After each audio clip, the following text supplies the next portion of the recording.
Yesu ntabwo yakwanga nugura umunyabyaha, niwe nshuti ihebuje, ntazanga kukwakira. Imana yatanze Yesu kugira ngo ducungurwe, nubwo wamuhemukiye ntazanga kukwakira. Bene data bavandimwe, ndabasuhuje mu izina rya Yesu. Imana ibahe umugisha. Nejejwe no kubana namwe muri iki cyigisho. Iki cyigisho tugiye kubana, Imana yashimye yuko tukiganira kandi ari ikintu cy'ingenzi cyane gikomeye. Ndabararitse kugira ngo umwuka w'Imana abane natwe, kugira ngo tuze kumva neza ubutumwa buri muri iki cyigisho kandi Imana yifuza kuduhereza. Nejejwe n'uburyo Imana ishaka yuko uyu murimo ukorwa muri ubu buryo, kandi niba ariyo ibishaka, ni ukuvuga ngo nta kintu cyabitangira, kandi igiye gusoza umurimo wayo mu buryo bwihuse cyane. Ndabishimiye rero kandi nejejwe n'uburyo muzagira ishyaka n'umwete kugira ngo mwumve ikintu kiri muri ijambo ry'Imana. Ubwo tugiye kureba icyigisho, ibi byigisho tugiye kuzigana uburyo Imana izagenda idutiza umwanya wose tuzabana. Ibi byigisho bizaba bifite insanganyamatsiko ivuga ngo ni gute umunyabyaha yagira imico y'Imana. Ni gute umunyabyaha yagira imico y'Imana? Ko tuzi yuko ibyo bintu byihariwe n'Imana yonyine, kandi Imana ikaba ariyo yonyine ibyo bintu bifite. Ubundi ni gute umunyabyaha yagira imico y'Imana, imico y'Imana ikamubamo, maze umuntu akagera ku rugero rwo gusa n'Imana? Icyo kintu abantu bake cyane nibo bacyemera, kandi kucyemera byonyine nibyo byaha abantu amahirwe yo kugira ngo Imana ibateze intambwe kugira ngo bacyakire. Niyo mpamvu muri iki cyigisho tugiye gutangiriraho dufite insanganyamatsiko ivuga gutyo, kuko Imana ariyo ituyoboye kandi ibizi uburyo ishaka ko twigamo ibintu. Byanze bikunze iyi nsanganyamatsiko irakomeye cyane kandi ifite agaciro gakomeye cyane, kugira ngo umuntu wese amenye ukuntu yakwiyunga n'Imana. Muri iki cyigisho turaza kureba ikintu bita imico y'Imana icyo ari cyo. None se ni gute uwo umunyabyaha yakwakira imico y'Imana, iyo mico y'Imana ikamuturamo? Ibyo bintu turaza kubireba, noneho umwuka w'Imana adufashe. Ariko uyu mwanya tugiye kureba icyigisho cya mbere gifite umutwe w'amagambo uvuga ngo kamere y'umunyabyaha ntabwo yakwigera yiyunga n'Imana. Kamere y'umunyabyaha ntabwo yakwiyunga n'Imana. Kamere y'umunyabyaha ni umwanzi w'Imana. Niyo mpamvu mbere y'uko dutangira icyigisho, reka dusabe Imana umugisha kugira ngo iri buze kutuyobora. Reka dusenge Imana. Wera Mana yacu nyakubahwa, turagushimiye cyane kuko uri umubyeyi wacu kandi udukunda. Izina ryawe ryera rihabwa icyubahiro. Tugushimiye yuko uri umugisha kuri twebwe. Tugushimiye ko ugitanze amahirwe kuri buri muntu wese kugira ngo yihane. Aya mahirwe ugitanze, none ukaba uduhaye insanganyamatsiko ikomeye cyane tugiye kuganiraho n'abana bawe. Ndagusabye kugira ngo imitima y'abana bawe ndayiraritse, kugira ngo umwuka wawe wera akorane nayo, kandi utuzamure tugere ku gihagararo cyawe. Uduhe kumva neza, kuko dufite imyumvire mibi kubera icyaha cyadukingije. Ariko Mwami, tuzi neza yuko mu ijambo ryawe harimo uburyo wakoresha kugira ngo utuzahure. Reka ibitekerezo byacu bihuguke, kandi uduhe umwuka wera kugira ngo twihutire kumva iri jambo ryawe. Ntirigire umuntu riciraho iteka, ahubwo Mwami rikora umurimo waryo wo kugira ngo ritubature mu cyaha. Tunejejwe n'uko twumvishe, kandi tunejejwe n'uburyo ugiye kutuyoboramo. Tubisabye Imana mu izina rya Yesu, amen. Ndishimye cyane kubera yuko Imana ariyo muyobozi wacu, kandi igiye kudukorera ibintu bikomeye cyane, ubwo igiye kudusobanurira ibintu by'ingenzi muri iki cyigisho. Hano hari amagambo ushaka kubanza gutangiza mbabwira. Mufate Bibiliya zanyu maze turebe amagambo akomeye cyane ari muri Matayo igice cyaho cya 19. Hari amagambo ateye ibyiringiro kandi amagambo akomeye cyane ari muri Matayo igice cya 19 turasoma ku murongo wa 16 tugeze ku murongo wenda wa 18. Hari amagambo avuga ngo iby'umusore w'umutunzi. Hano hari igitekerezo cy'umusore w'umutunzi, umuntu washatse kugira ubugingo buhoraho maze asanga Yesu yirukanka, aramubaza ati mwigisha nkore nte kugira ngo ndaga ubugingo buhoraho. Reka dusome aya magambo. Nuko umuntu azaho ahari aramubaza ati mwigisha mwiza nkore cyiza ki ngo mpabwe ubugingo buhoraho? Iki ni ikibazo cyiza cyane kandi kirimo ubwenge. Umurongo wa 17 nawe aramusubiza ati unyitira iki mwiza? Umwiza n'umwe gusa, ni Imana. Ariko nushaka kugera ku bugingo witondera amategeko. Aramubaza ati nayahe? Yesu aramusubiza ati ntukice, ntugasambane, ntukibe, ntukabeshyere abandi, wubahe so na nyoko, ukunde mugenzi wawe nk'uko wikunda. Uwo muhungu aramubwira ati ayo yose narayitondeye, none icyo sigaje ni iki? Ukomeje hasi ku murongo 21 wahita ubona igisubizo Yesu yahaye n'umusore w'umutunzi, igisubizo cyiza cyane. Yashatse kumwereka ikintu yakora cyihutirwa, ariko ntabwo ikintu ngamije ari kugira ngo twige iki gice cyose. Reka turebe amagambo y'ingenzi ashingiyeho kino cyigisho. Umuntu wese ushaka kujya mu ijuru, ndabizi neza yuko hari abana b'Imana, hari abantu batandukanye bashaka kwifuza ubugingo buhoraho, hari abantu bashaka kuzajya mu ijuru. Ariko ikibazo ngiki abantu barakibaza, ariko abantu benshi cyane ntabwo banyurwa n'igisubizo Yesu atanga kuri iki kibazo. Ni iyihe mpamvu? Ni ukubera yuko abantu twese twavukanye kamere y'icyaha kandi turi abanyabyaha. Kandi ntabwo yuko turi kwiga icyigisho kivuga ngo kamere y'umunyabyaha ntabwo yakwigira yiyunga n'Imana, ntabwo yakwigira isabana n'Imana kereka iyo kamere imaze guhinduka. Kandi nabyo turaza kubibona neza uburyo ibyo bintu Imana yabikora. Uyu musore w'umutunzi yari afite igitekerezo cyiza cyane, ariko Yesu ngo yababajwe no kubona uwo musore adashatse gukora ikintu cy'ingenzi Yesu yaramubwiye kijyanye n'igisubizo yari agiye kumuhereza. Niyo mpamvu abantu benshi batandukanye iki gisubizo Yesu yagitanze bacika intege kandi bagahondobera. Abantu benshi cyane bikubura imbere ya Yesu badashaka gukora icyo Yesu ababwira kigeneye n'ikintu Yesu yarababwiye gikomeye cyane cyitwa gukurikiza amategeko. Iki kintu kirakomeye. Ku murongo wa 17 hari amagambo avuga ngo nawe aramusubiza ati unyitira iki mwiza? Umwiza n'umwe gusa, ni Imana. Ariko nushaka kugera ku bugingo witondera amategeko. Iki kibazo ni cyiza kandi n'igisubizo Yesu yaratanze ni cyiza cyane. Ni ukubera iki Yesu yabwiye umusore w'umutunzi ko ikintu cyangombwa gikomeye cyane, ikintu cy'ingenzi cy'agaciro gakomeye ari uko umuntu yakwitondera amategeko.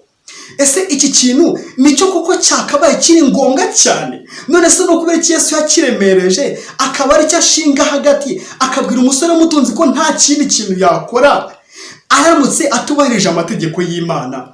Iki gisubizo Yesu nuko yari azi neza yuko aricyo kintu cyonyine gishobora kuzamura umunyabyaha kikamuvana mu bubata bw'icyaha, icyaha cyadusingije, maze kikamuzamura kikamugeza ahantu agomba kuzura n'Imana. Reka twihute turebe impamvu Imana yifuza yuko iki gisubizo aricyo dufata kandi tukagikurikiza. Reka turebe amagambo akomeye cyane tugiye gushingiraho kino cyigisho. Ibyigisho byacu byose, hafi ya byose bivuga kuri ingingo tuziga, bizaba bigendanye n'uyu mutwe w'ingenzi w'iki cyigisho, ndetse bizaba bishingiye aha hantu tugiye gusoma. Kuva igice cya 34 umurongo waho, tuhera ku murongo wa 5. Hari amagambo akomeye ndashaka ko muyatega amatwi. Uwiteka amanukira muri cya gicu ahagarara nawe yivuga mu izina ko ari Uwiteka. Umurongo wa 6, Uwiteka anyura imbere ye arivuga ati Uwiteka, Uwiteka, Imana y'ibambe n'imbabazi, itinda kurakara, ifite kugira neza kwinshi n'umurava mwinshi, igumanira abantu imbabazi ikageza ku buzukuruza b'abiha igihumbi, ibabarira gukiranirwa n'ibicumuro ndetse n'ibyaha. Ntitsindishiriza na hato abo gutsindwa, ihora abana gukiranirwa kwa base, ikageza ku buzukuruza n'abuzukuruza n'ubuvivi. Imana ishimwe cyane. Yesu ashimwe bavandimwe. Ndagira ngo mube maso kandi muhuguke, ndagira ngo mwumve neza ikintu Imana ishaka kutubwira muri iri somo ry'ingenzi kandi ryiza cyane. Iri somo riratubwiye ngo igihe Mose yagendaga ahamagawe n'Imana aha ni ku musozi wo kuri Sinayi, ahantu Mose yari agiye gufata amategeko y'Imana, maze Imana ibwira Mose ibintu bikomeye cyane yari igiye kumubwira, maze irangije yivuga mu izina. Ndagira ngo mbabwire Imana ukuntu iteye. Hano ijambo ry'Imana ryasobanuye uburyo Imana iteye n'uburyo Imana kamere yayo inyuranye n'iy'abantu, kandi icyo kikaba aricyo kintu gikomeye cyane gishobora gutuma Imana itafata umuntu w'umunyabyaha ngo imwimurire mu ijuru, uwo munyabyaha akiri uko ameze. Ntibishoboka. Hano hari amagambo avuga ngo Uwiteka amanukira muri cya gicu ahagarara nayo nawe, yivuga mu izina ko ari Uwiteka.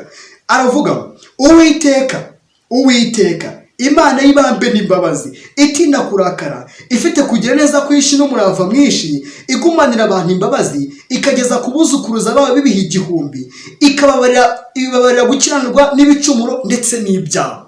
Ariko ku murongo wo hasi bavuze ngo nitsindishiriza na hato abo gutsindwa. Aha hantu ndagira ngo tubasuzume ibintu bibiri by'ingenzi bikomeye muri iki cyigisho turi kwigana, cy'uburyo turi kureba uburyo kamere y'umunyabyaha ari umwanzi w'Imana, kandi kuba kamere y'umunyabyaha ari umwanzi w'Imana, Imana ikora ibintu bishoboka byose kugira ngo iyo kamere ihinduke maze umunyabyaha yuzure n'Imana. Tuzabireba mu kindi cyigisho kizakurikiraho, tuzareba uburyo Imana ishobora gukoresha kugira ngo iyi kamere y'umunyabyaha yasigingiye kandi ariyo mwanzi w'Imana ishobora guhinduka, maze umunyabyaha aba afite amahoro yo mu mutima kandi abe yizeye yuko afite ubugingo buhoraho, kandi ubwo akaba yuzuye n'Imana, akaba ari inshuti y'Imana. Iri somo riratubwiye ngo Imana y'ibambe n'imbabazi, itinda kurakara, ifite kugira neza kwinshi, ikababarira ibicumuro n'ibyaha. Ariko Imana ifite ikindi kintu yihariye gikomeye, ntabwo ishobora gutsindishiriza umuntu wo gutsindwa. Ntabwo Imana ishobora gufata umuntu w'umunyabyaha ngo ivuge yuko ari umukiranutsi. Ese inshuti zanjye bavandimwe, mbese turi kujyana muri iki cyigisho? Muri kumva insanganyamatsiko y'ibi bintu n'uburyo umunyabyaha yasingijwe n'icyaha kandi atashobora kuba inshuti y'Imana? Rero umunyabyaha yasingijwe n'icyaha, kandi kuri ibi bintu bibiri byihariwe n'Imana, kuba Imana ari inyembabazi n'inyebambe, kandi ikaba itinda kurakara, ikaba ifite kugira neza kwinshi, ikaba ibabarira ibicumuro n'ibyaha byose, ariko ikaba ifite ikintu cy'ingenzi yihariye, ikaba idashobora gutsindishiriza umuntu wo gutsindwa. Ibyo bintu tuzabisuzuma tubirebe mu gice cya kabiri cy'iki cyigisho, tureba ibintu byabaye, kandi ibyo bintu byonyine tugomba kubisuzumira ahantu bita ku musaraba w'i Karuvari. Niyihe mpamvu kamere y'umunyabyaha itakuzura n'Imana? Kamere y'umunyabyaha ntabwo yakuzura n'Imana, kubera yuko umunyabyaha mbere na mbere, igihe Adamu yarenga ku mategeko Imana yari yamuhaye, uwo muntu yahise aba umwanzi w'Imana. Inyandiko iravuga ngo umuntu yahise aba nk'agati gakubiranyije na Satani. Ni ukuvuga ngo Satani yahise akora ikintu gikomeye cyane, afata umunyabyaha ahita amugira inshuti ye, maze abo bantu bombi bifatanyiriza hamwe kurwanya ingoma y'Imana. Niyo mpamvu kubera urukundo rw'Imana, hari itangazo ryatangajwe muri Edeni kandi ritangaza Satani cyane. Itangazo tubona mu itangiriro icyiciro cya 3 umurongo wa 15. Iryo somo ndagira ngo tuzarigaruke mu buryo burambuye mu cyigisho cya kabiri kizakurikiraho. Ariko mbere yuko tureba uburyo Imana yifuza gukora ibyo bintu, ndagira ngo mbanze mbumbishe uburemere bw'ikintu gikomeye cyane cy'igisubizo Yesu yatanze, yahaye umusore w'umutunzi twabonye muri Matayo icyiciro cya 19. Twakibonye neza icyo kintu cyerekana uburyo Yesu yatanze igisubizo kuri uwo musore w'umutunzi. Aramubwira ngo ikintu cy'ingenzi wakora ni ukwitondera amategeko.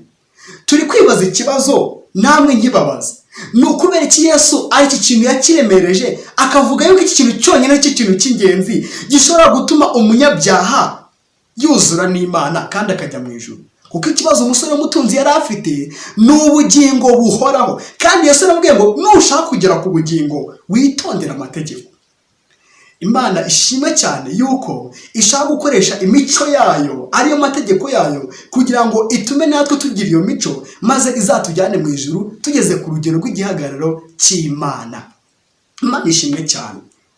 Impamvu rero Imana yashinye yuko iyo nzira ariyo yonyine igomba guterwa n'umunyabyaha, nuko ubundi amategeko y'Imana Yesu yabwira umusore w'umutunzi agomba kubahiriza. Ubundi amategeko y'Imana ni imico y'Imana. Iyo mico y'Imana ni Imana ishaka gutera mu munyabyaha. Umunyabyaha wasigingijwe n'icyaha, igihe Adamu yari amaze gucumura, umunyabyaha yasigingijwe n'icyaha, maze ubwo abatandukanye n'Imana kubera ko yarenze ku itegeko ry'Imana. N'ubundi nyine Imana yari yahaye Adamu amategeko muri Edeni, iramubwira ngo ku giti cyose cyo muri Edeni wemerewe kukirya, kereka igiti kiri hagati mu ngobyi, igiti kimenyekanisha icyiza n'ikibi. Icyo giti cyonyine nicyo Adamu yari kwirinda ntakirye, ntagikoreho, maze agakomeza kuramira mu buntu bw'Imana. Ariko igihe Adamu yararenze ku itegeko ry'Imana, niyo mpamvu yagezweho n'ingaruka zikomeye cyane z'icyaha, kandi natwe uyu mwanya ibyo bintu bikaba bituriho. Tuzareba neza uburyo Imana yifuza gukora ibyo bintu Adamu yakoze, bikaba biriho umuvumo kuva kuri Adamu kugeza ku gisekuru cya none. Ibyo bintu tuzareba uburyo Imana yifuza kubikora, noneho igatuma dukurwaho uwo muvumo w'icyaha, noneho natwe tukabarwa nk'abana b'Imana, kandi tubikomoye ku muntu umwe wenyine. Ndagira ngo mbasomere amagambo meza cyane nshaka ko twumva mu gitabo mfite hano. Iki gitabo ndagikunda cyane, iki gitabo cyitwa Kugana Yesu. Ni igitabo kinyigisha uburyo ngomba kuzura n'Imana. Ni igitabo kinyigisha uburyo umunyabyaha agomba kuva mu byaha, maze akabona amahoro yo mu mutima, kandi akaba yiswe wera, ari uko atera, ahubwo ari ubuntu bwa Kristo. Iki gitabo ni cyiza cyane, none ndagira ngo twifashishe amagambo akirimo, noneho turebe neza uburyo impamvu kamere y'umunyabyaha ari umwanzi w'Imana. Ubundi kamere y'umunyabyaha ni umwanzi w'Imana gute? Ndagira ngo nze gukuraho urujijo rw'abantu benshi cyane urubyiruko rwo muri iyi minsi, bibwira yuko kuba yenda bakora ibintu byiza bitandukanye, ibyo ngibyo bishobora kubahesha agakiza, cyangwa bikababwira yuko bafite ubwo ngubwo uburenganzira bwo kuzajya mu ijuru. Oya, ibi bintu biratandukanye cyane, kandi Imana igiye kubidusobanurira muri iki gitabo. Ngiye gusoma ku cyigisho cya kabiri kiri muri iki gitabo cyitwa Kugana Yesu. Ni ku cyigisho kivuga ngo uko umunyabyaha akwiriye Kristo. Harimo amagambo meza cyane ushaka gusoma avuga ngo mbere umuntu akiremwa yari yarahawe imico myiza n'umutima uhuguka, nta nenge yari afite, kandi yashyiraga hamwe n'Imana. Nyine nibyo nababwiye, Adamu akiremwa yari afite umutima uhugutse, kandi yashyikiranaga n'Imana. Byaje kugenda bite kugira ngo kamere y'umunyabyaha ihinduke umwanzi w'Imana? Kandi iki cyigisho nicyo turi kwiga, niwo mutwe w'iki cyigisho, nubwo dufite insanganyamatsiko y'ibyigisho tuziga byose ivuga ngo ni gute umunyabyaha yakwakira imico y'Imana ariyo mategeko y'Imana. Hari amagambo avuga ngo ibyo yatekerezaga byari imbonera, kandi ibyo yari agamije byareraga, ariko kutumvira niko kwatumye imbaraga ze zishira, maze kwikunda gusimbura urukundo yakundaga Imana. Ibi bintu byazanywe n'icyaha, kandi byatewe n'uburyo Adamu yakoze ikintu gikomeye cyane cyo kutumvira Imana. Umutima we udeburwa n'ibicumuro, bituma abura uko yakwitsindishiriza ubwe ngo aneshe ibibi, aba imbohe ya Satani. Kandi rero yajyaga kuguma kuba iyo iteka iyo Imana itamugoboka ngo imuhagarareho. Imigambi y'umushukanyi yari yo kurwabiza inama Imana yari ifitiye umuntu ikimurema. Icyatumye Satani yuzuza isi agahinda n'umuze, kwari ukugira ngo abihereze ku Mana ngo niyo yabiremye. Abantu bataracumura buzuraga n'ubutunzi bwose bw'ubwenge no kumenya bwahishwemo, uwo ni Kristo kandi n'Imana. Aya magambo aboneka mu Bakolosayi igice cya 2 umurongo wa 3. Ariko aho amariye gucumura ntiyaba yakinezezwa n'ibyera, niko gushaka uko yakwihisha Imana. N'ubu niko bikimeze ku muntu utabyawe ubwa kabiri, ntabasha gushyira hamwe n'Imana, ndetse ntiyishimira kubana nayo. Nshuti zanjye bavandimwe, ndagira ngo mbabwire ikintu gikomeye cyane. Umunyabyaha ni umwanzi w'Imana cyane, kubera yuko aracyafite kamere y'icyaha. Kandi mwumvisha amagambo basomeye hano hejuru avuga ngo umunyabyaha akimara gukora icyaha yahise amera nk'agatiga kubiranyije na Satani. Yabaye umwe na Satani kugira ngo arwanye ingoma y'Imana, kandi ibyo bintu Satani yarabikomeje cyane. Avuga yuko nta muntu n'umwe ushobora kumuvuvunura umuntu mu ntoki. Ariko reka dushime Imana cyane, Imana ikoresheje igitambo cyayo cyitwa Yesu Kristo, wabaye incungu y'ibyaha byacu. Yabayeho imibereho itunganye, agira imico izira inenge, kandi uwo nguwo niwe ufite uburenganzira bwo kutuvuganira mu ijuru. Ariko mbabwiye uburyo umunyabyaha atandukanyijwe n'Imana, kandi umugaragu w'Imana Dawidi we yavuze yuko mu byaha ariho nyine yamubyariye, Ni nayo mpamvu umuntu avuka atandukanyijwe n'Imana. Niko mu gitabo cya Zaburi havuga yuko umuntu avuka atandukanyijwe n'Imana kandi umutima wa kamere utakuzura n'Imana. Ni nayo mpamvu turi kwiga icyigisho kivuga ngo umunyabyaha ni umwanzi w'Imana, kuko kamere afite muri we ituma yanga Imana, nta nubwo yashobora gufatanya n'Imana. Ariko tuzareba uburyo ibyo bintu Imana yifuza kubikura mu muntu, maze Imana ikongera gukora ikintu gikomeye cyane cyo kuzamura kamere ye. Iyo kamere igahinduka, maze uwo muntu akitwa umwana w'Imana, akaba avuye mu rupfu, uwo muntu ageze mu bugingo buhoraho. Amagambo akomeye aravuga ngo umunyabyaha ntiyabasha kunezererwa imbere y'Imana, yakwiheza mu iteraniro ry'abera. Nubwo yakundwa kugera mu ijuru, ntiyahasanga ibimunezeza. Urukundo rutikanyiza rukaba rwamujijisha. Ibyo atekereza n'ibyo yifuza n'ibyo agambirira byanyurana n'iby'abaziranenge baho. Ijwi rye ryasoba n'ay'abari mu ijuru. Kuba mu ijuru byamubabaza, kuko yabura uko yihisha Imana ibera abakiranutse umucyo n'umunezero. Kubuza umunyabyaha kujya mu ijuru si itegeko ry'akarengane, ahubwo abanyabyaha nibo bibuza, kuko batabasha gushyikirana n'abaho. Ubwiza bw'Imana bwababera umuriro ukongora, bakwifuza kurimburwa kugira ngo batarebana n'uwabapfiriye kubacungura.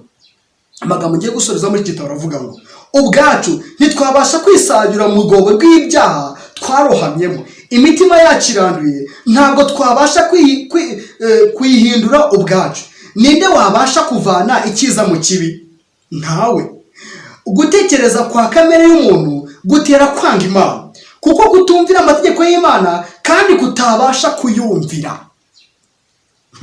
Ibi bintu ni ibintu by'ukuri, kandi ntabwo Bibiliya n'ijambo ry'Imana bibeshya, kuko ijambo ry'Imana rivuga yuko umunyabyaha ari umwanzi w'Imana, kuko afite kamere ituma icyo kintu kimutandukanya n'Imana. Kandi Imana irashaka kuzakoresha uburyo bwayo bw'ingenzi, kandi yaranabukoresheje kugira ngo ifate umunyabyaha imuvane mu cyaha, maze imuzamure imugeze ku kuzura nawe, maze uwo muntu aba avuye mu rupfu, kandi uwo muntu aba ageze mu bugingo.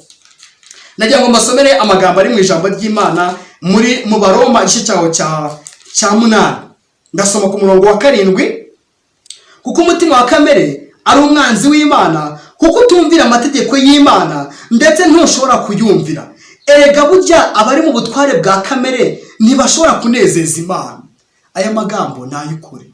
Umutima wa kamere ni umwanzi w'Imana, kandi ibyo bintu by'Imana yashatse gukuraho ikoresheje urupfu rw'umwana wayo Yesu Kristo, kubera yuko umunyabyaha amaze kurimbuka. Ariko Satani yatunguwe n'itangazo riboneka mu Itangiriro igice cya 3 umurongo wa 15. Imana yavugiye muri Edeni, iravuga ngo nzashyira urwango hagati yawe n'uyu mugore. Icyo kintu kirakomeye cyane, kandi mu cyigisho gitaha tuzabereka uburyo Imana yakoze ibyo bintu, kandi yifuza kubikorera umuntu wese, dukoresheje isomo ryiza cyane dusanga muri Yohana igice cya 3 umurongo wa 16, uvuga ngo kuko Imana yakunze abari mu isi cyane, byatumye itanga umwana wayo w'ikinege, kugira ngo umwizera wese atarimbuka, ahubwo uwo muntu ahabwe ubugingo buhoraho. Ariko abantu bakwiriye kwitonda. Nubwo agakiza katanzwe, uko umunyabyaha amaze guhinduka agatiga kubiranijwe na Satani, kandi nk'uko twabisoma mu gitabo cyitwa Kugana Yesu twabibonye, ntabwo umunyabyaha yabasha kwisayura. Ariko ibyo bintu Imana yabikoreye mu mwana wayo witwa Kristo, ubwo yari ari mu isi, abaho imibereho itunganye, agira imibereho izira inenge, yubahiriza ikintu amategeko asaba, kubera ko yari afite imico y'Imana. Kandi ibyo bintu Imana yifuza kubikoresha muri Kristo, kugira ngo imico ya Yesu iyiduteremo, natwe tuzajye mu ijuru dufite imico nk'iy'Imana, tugeze ku kigero cy'Imana. Imana ishimwe cyane yuko yifuza gukora ibyo bintu mu buryo bwayo bwite. Tuzabireba. Andi magambo aboneka mu Baroma igice cya 7, ndashaka kugira ngo nyasome mwumve neza ikintu amategeko, impamvu imico y'Imana ariyo Kristo yabwiye umusore mutunzi yuko agomba kwakira. Kuko twabonye yuko imico y'Imana ari amategeko y'Imana. Ni ukubera iki kintu ari cyo kintu cyangombwa gikomeye cyane. Ariko abantu bashaka kuvuga ati ariko ko nabonye icyo kintu ari cyo waremereje cyane, amategeko ukaba wayagarutseho, none kuba Yesu yarapfuye ku musaraba ntibihagije gusa, hari ikindi cyangombwa gikeneye. Ibyo bintu tugiye kubireba neza uburyo amategeko aricyo kintu cya ngombwa cyonyine gikenewe kugira ngo umunyabyaha azajye mu ijuru. Kandi nk'uko twabibonye, umunyabyaha yadebuwe n'ibicumuro yakoze, kandi ibyo bicumuro bituma yitwa umwanzi w'Imana, kereka hakozwe ikintu kimwe cyonyine gusa, ni ukwisunga amaraso ya Yesu, kuko uwo nguwo niwe wabaye mu isi, arabibasha, agira imico itunganye, agira imibereho izira inenge. Kandi ibyo bintu ijambo ry'Imana riratubwira ngo ibyo bintu Yesu yifuza kubitangaho impano ku buntu ku bantu bose bifuza kubyakira. None amategeko y'Imana se ubwo ngubwo twayashobora dute? Umunyabyaha yashobora gukurikiza amategeko y'Imana ate? Tugiye kubireba. Ariko mbere yuko tubireba, reka mbanze mbasomere amagambo ari muri iki gitabo aboneka mu Baroma igice cya 7, ndasoma ku murongo waho mpereye ku murongo wa 2. Nicyo gituma amategeko ahambira umugore ku mugabo we akiriho, ariko iyo umugabo amaze gupfa, umugore we ahambuwe ku mugabo. Nuko rero nicyo gituma iyo umugabo we akiriho, niba abaye uwundi mugabo yitwa umusambanyikazi, ariko iyo umugabo we apfuye ntaba agitegekwa n'ayo mategeko. Nicyo gituma ataba umusambanyi naho yacyurwa n'undi mugabo. Hano bari kutubwira ikintu amategeko akora, kuko amategeko ubundi niyo amenyekanisha icyaha. Amategeko ni imico y'Imana, kandi ayo mategeko ntabwo umunyabyaha yashobora kuyubahiriza. Niyo mpamvu tugiye kureba ikintu cyagombaga gusabwa kugira ngo icyo kintu gishoboke cyonyine. Uko mwibuke amagambo twize, ko turi kureba isomo riboneka muri Matayo igice cya 19, turi kureba iby'umusore w'umutunzi washatse ubugingo buhoraho. Kandi nzi neza yuko abantu benshi cyane bashaka kugira ubugingo buhoraho. Usanga n'abantu batajya gusenga, usanga n'aba bantu b'abapagani bo hasi cyane bavuga bati icyama nkazajya mu ijuru. Ariko twabonye amagambo akomeye cyane avuga ngo ntabwo umunyabyaha yakundirwa kujya mu ijuru, kuko aramutse akundiye kujya mu ijuru yakwirukana. Imico ye ageze mu ijuru yanyurana n'iy'abaho, kandi byamubaza kuhaba cyane kurutwa n'uko yarimburwa agakurwaho. Niyo mpamvu tujya kureba ikintu cyasabwaga kugira ngo umunyabyaha abashe kubahiriza amategeko, nk'uko twabibonye ko aricyo kintu cyonyine Yesu yavuze yuko kigomba gushoboka. Reka dukoreshe iki gitabo. Iki gitabo ni igitabo cyiza cyane nkunda, ni igitabo cyitwa Uwifuzwa ibihe byose, kandi uwo nta wundi ni Kristo mu mibereho yacu. Niyo mpamvu iki gitabo ndagikunda, kimbwira amateka ya Yesu Kristo guhera akiza mu isi kugeza abambwe ku musaraba. Iki gitabo kinkundisha Yesu Kristo, kandi kikansobanurira amavanjiri yose dufite muri Bibiliya yose avuga inkuru za Yesu. Kino gitabo kirabisobanura neza cyane. Niyo mpamvu ngiye kucyifashisha kugira ngo turebe uburyo ikintu cyari gikwiriye, ikintu cyari ngombwa cyonyine cyari gikenewe kugira ngo umunyabyaha yongere kuzura n'Imana, kuko twamaze kubona yuko kamere y'umunyabyaha ari umwanzi w'Imana. Ibyo bintu tugiye kubireba duhereye kuri paji ya 602 muri iki gitabo cyitwa Uwifuzwa ibihe byose. Icyigisho cya 79 kivuga ngo birarangiye. Hari amagambo avuga ngo amategeko asaba gukiranuka, imibereho itunganye, imico itagira inenge, kandi umuntu ntashobora kubigeraho. Nshuti zanjye bavandimwe, ndagira ngo mbabwize ukuri yuko amategeko asaba gukiranuka, imibereho itunganye, kandi imico itagira inenge. Kandi ijambo ry'Imana riratubwiye ngo ntabwo umunyabyaha ashobora kubigeraho ibyo bintu. None niba umunyabyaha adashobora kubigeraho, kandi Yesu Kristo akaba yarabwiye umusore w'umutunzi igisubizo gikomeye cyane, akamubwira ngo niba ushaka ubugingo buhoraho, genda witondere amategeko y'Imana. Mbese byashoboka bite kugira ngo niba imico itunganye, imibereho izira inenge, umunyabyaha atashobora kubigeraho, kandi amategeko abisaba aricyo cyangombwa cyonyine? Ni gute byagenda kugira ngo umunyabyaha abone ubugingo buhoraho? Tugiye kubireba. Umuntu ashobora kugera ku rugero rusabwa n'amategeko yera y'Imana. Umuntu ubwe ntashobora kugera ku rugero rwera rusabwa n'amategeko y'Imana. Ariko Kristo ubwo yaza ku isi nk'umuntu, yabayeho imibereho itunganye, kandi agira imico itagira inenge. Amen. Kandi ibi byose bitangaho impano ku buntu ku bantu bose bifuza kubyakira. Imibereho ye ihagara mu cyimbo cy'imibereho y'abantu, bityo abantu bababarirwa ibyaha byahise. Imana ishimwe cyane. Mbese mwumvisha ikintu cyangombwa gikomeye cyane Imana yifuza. Iki kintu cyonyine nicyo gishobora gushoboka kugira ngo umunyabyaha yuzure n'Imana, umunyabyaha amenye yuko avuye mu rupfu ageze mu bugingo. iki kintu cyonyine nshuti zanjye nicyo gishoboka, ni imico ya Yesu tugomba guhabwa, kuko ubwo yari ari mu isi yabayeho imibereho itunganye, abaho imibereho izira inenge, agira imibereho isabwa n'amategeko. Imana ishimwe cyane ku bwa Yesu waducunguye, kandi afite ibintu byose bikwiriye, ibyangombwa byose byasabwa kugira ngo umunyabyaha yongere akire, umunyabyaha yongere afatanuke nk'uko yari yizingazinze na Satani, maze kubw'igitambo cya Yesu, kubw'ubuntu bwa Yesu yatanze, kugira ngo umunyabyaha yongere yihambure kuri Satani, avuga ati ndagucitse ndagiye. Ibi bintu biratangaje kandi biranezeza cyane iyo ndi kubyiga, kuko neza nuko Yesu Kristo yatanze ubugingo bwe kugira ngo ubwacu burokorwe. Imana ishimwe cyane. Amagambo aravuga ngo ariko Kristo ubwo yazaga ku isi nk'umuntu, yabayeho imibereho itunganye kandi agira imico itagira inenge, kandi ibi byose abitangaho impano ku buntu ku bantu bifuza kubyakira. Imana ishimwe. Yesu afite ubwo bushobozi bwo kutuvuganira, afite ubwo bushobozi bwo gufata imico ye izira inenge, imico itunganye, imico yakurikije amategeko y'Imana, iyo mibereho akayitubaraho. Kandi icyo kintu nicyo cyonyine tugiye tureba icyo kintu cyitwa gutsirishirwa n'umuntu wo kwizera. Icyo kintu nicyo cyonyine cyangombwa gisabwa kugira ngo umunyabyaha abe atunganiye Imana, avuga ati mfite amategeko y'Imana mu mutima wanjye, kuko umunyabyaha ubwe ntabwo yabyibashisha, niko twabibonye mu ijambo ry'Imana.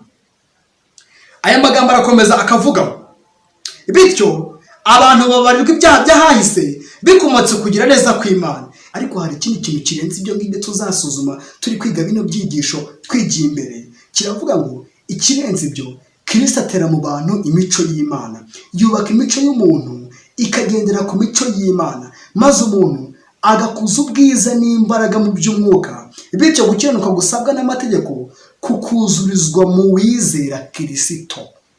Mbese inshuti zanjye bavandimwe, mbese murumva ikintu dukeneye ko ari ikintu gikomeye cyane cy'uburyo dushobora kuzuzwa n'Imana biciye mu rupfu rwa Yesu, kari wenyine ufite ububasha bwo kubidushoboza. Niyo mpamvu ndagira ngo ngire inama abantu cyane bisunge Kristo mu buryo bwose. Ikiguzi cyose byadusaba reka tugitange kugira ngo twirundire mu maboko y'Imana. Kandi ndagira ngo mbabwize ukuri yuko tuzareba uburyo ku iherezo ry'umunyabyaha wanze kuzura n'Imana, kubera yuko Imana yanga icyaha cyane. Tuzabireba mu cyigisho gikurikiyeho, tuzareba uburyo umunyabyaha nyuma yuko yanze imbabazi z'Imana kuko zaratanzwe, uko muzi neza amagambo twavuze aboneka muri Yohana igice cya 3 umurongo wa 16 avuga ngo kuko Imana yakunze abari mu isi cyane, nibyo byatumye itanga umwana wayo w'ikinege, kugira ngo umwizera wese atarimbuka, ahubwo ngo ahabwe ubugingo buhoraho. Ariko nababwiye ngo dushyireho attention cyane, twitonde kuri iki kintu, kuko ijambo ry'Imana riravuga ngo nabizera.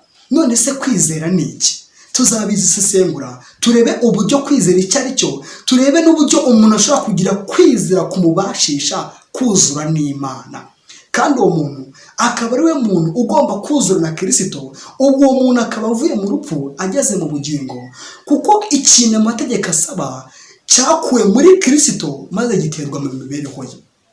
Ndagira ngo mbwira abantu yuko Yesu kuba yarapfuye ku musaraba, ibyo ngibyo kuba bihari, nimba nta kintu byakorewe mu mutima wawe, nimba nta kintu byahinduye mu mibereho yawe, nimba nawe ubona nkaho ari ibintu biri aho ngaho gusa, niba ubizi nk'uko uzi ibindi bintu, ibyo bintu umenye yuko uri mu kaga gakomeye cyane, kuko uracyari umwanzi w'Imana. Kuko nibyo twabonye yuko umutima wa kamere ni umwanzi w'Imana, kandi twabonye amagambo akomeye cyane aboneka muri Zaburi avuga ngo n'ubundi umutima wa kamere ni umwanzi w'Imana. Kandi twabonye neza yuko umunyabyaha avuka atandukanyijwe n'Imana, iko ijambo ry'Imana rivuga. Kandi nanone Bibiliya iravuga ngo, Dawidi aravuga ngo umubyaha niwo mama yambyari. Ni niyo mpamvu umunyabyaha atabasha kwikiza ubwe. Amategeko asabwa, amategeko y'Imana, imibereho isabwa nayo ntabwo umunyabyaha yayashobora, kereka gusa yisunze Imana yonyine, ikaba ariyo ibimushoboza.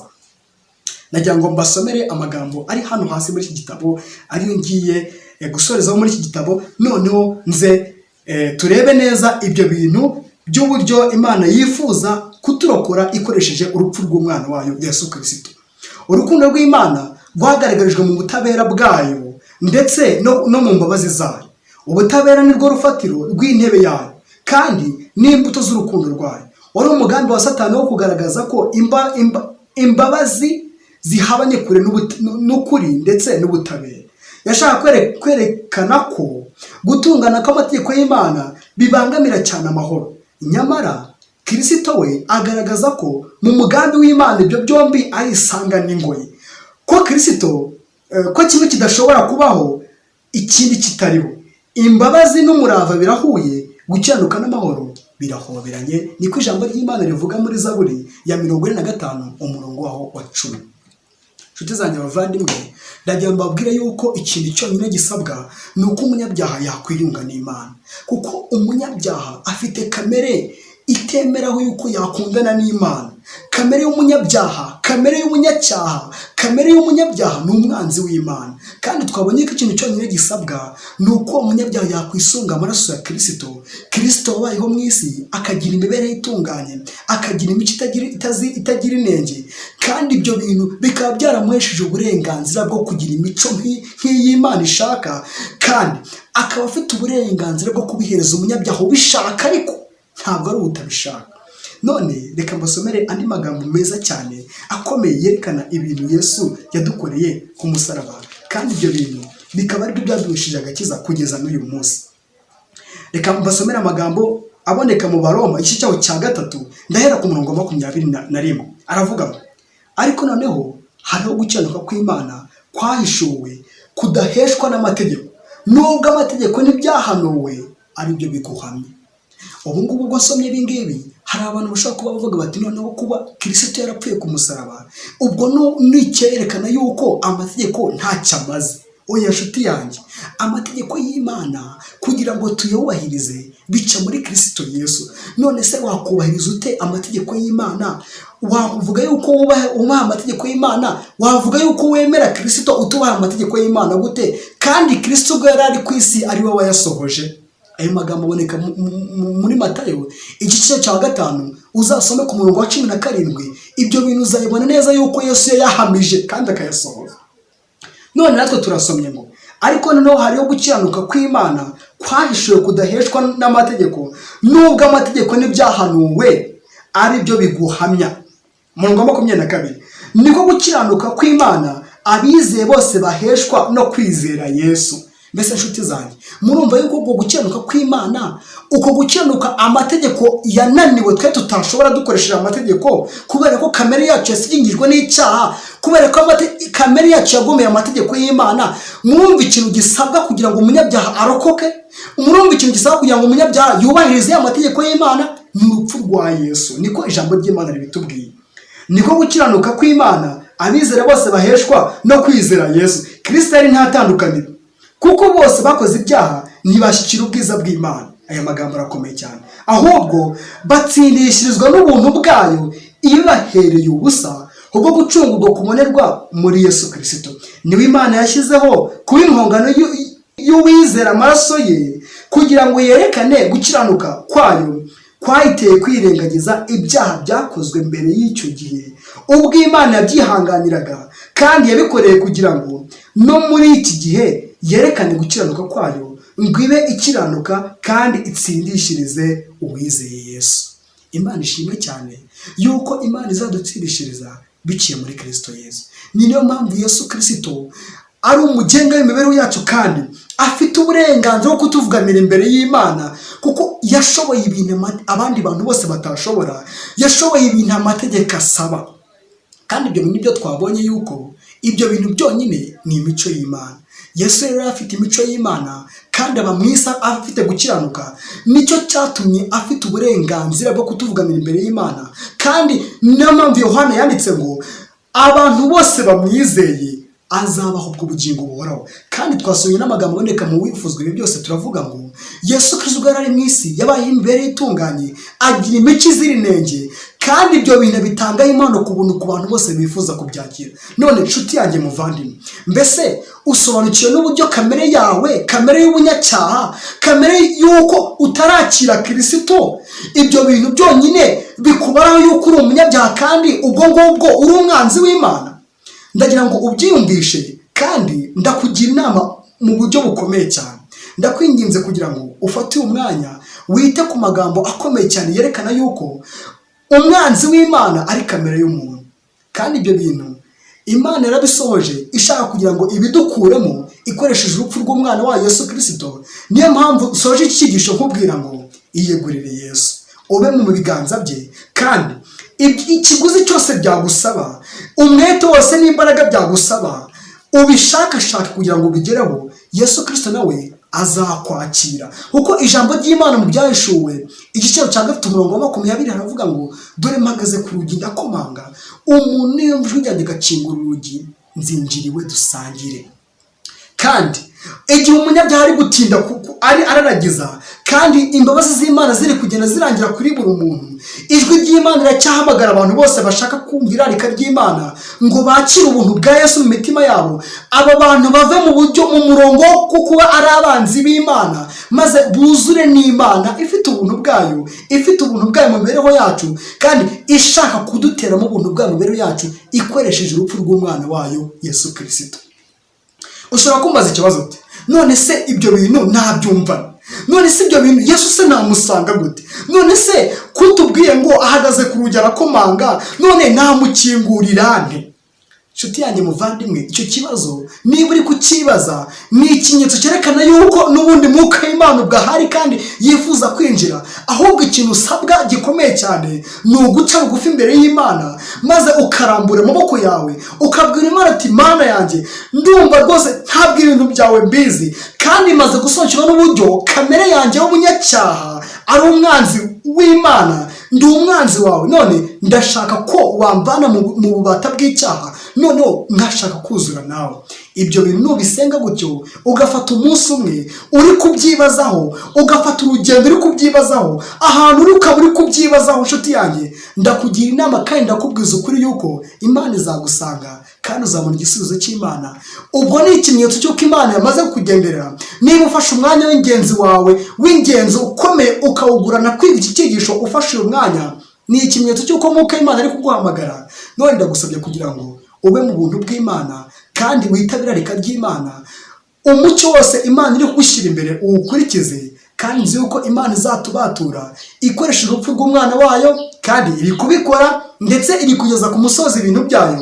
Ariko uyu ni umwanya w'ingenzi Imana yongeye kukuzaho ikubwira ngo fata umwanzuro. Imana ikugirire neza wowe wafashe umwanya wawe w'ingenzi wo kuri iki cyigisho, kandi umwuka w'Imana ndagusabiye kugira ngo abe mu mutima wawe. Kandi erega nshuti yanjye ndagusabye kugira ngo wowe ukirese ijambo ry'Imana, kuko ibi bintu kubifata nk'ibidafite agaciro ntabwo bizabura kugira ingaruka. Byanze bikunze bizagira ingaruka nyuma. Ikintu cyonyine, umuti wonyine wafata ni ukwiyegurira Imana n'imibereho yawe yose, kandi ubu mwanya nicyo ngusabiye nanjye nisabira mu izina rya Yesu, amen.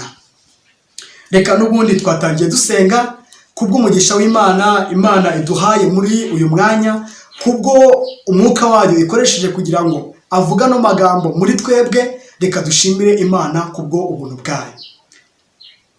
Urakoze Mana yacu, nanone izajya rihimbazwa. Tunejejwe n'uburyo utubereye Imana, tunejejwe n'uburyo witaye cyane ku munyabyaha, ukaba waratanze igitambo cy'umwana wawe Yesu Kristo kugira ngo tubone ubugingo buhoraho.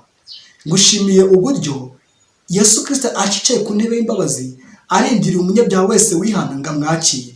Uturinde kuraragiza, uturinde rwose Mwami kubyinuba ndetse no guca hirya no hino. Data, umutima w'umuntu wese wakurikiye iki cyigisho musabiye umugisha. Ndagusabye kugira ngo utere mu mutima we kumva neza ibikwiriye by'uko umunyabyaha wese utarihana, utarakira ubuntu bwawe, ubizi neza mu mutima we yuko ataragira ahantu ahurira na Kristo, uwo nguwo ni umwanzi wawe, kandi uwo mwanzi wawe ku iherezo agiye kuzarimbuka. Kandi twabonye yuko wanga icyaha nubwo udashobora gutsindishiriza na hato umuntu wo gutsindwa. Ndagusabye kugira ngo uduhe umwuka wawe wera. Sabiye umugisha umwana wawe wese uzafata umwanzuro kubwo kureba iki cyigisho, kandi agashaka kugira umwete wo kugira ngo agusange. Ndakwinginze kugira ngo ubyutse ishyaka mu mutima we, kandi umufatishe ibyemezo byo kugusanga. Nejejwe nuko unyumvishe, ngushimiye uburyo umfashije kandi ukaba unsubije mu izina rya Yesu, amen. Ngaho ngwino utiganda, naza nazanga kukwakira gana ku musaraba nazanga kukwakira numara gusanga Yesu ntuzasubira mu byaha ngwino uhabwe ubugingo butagira iherezo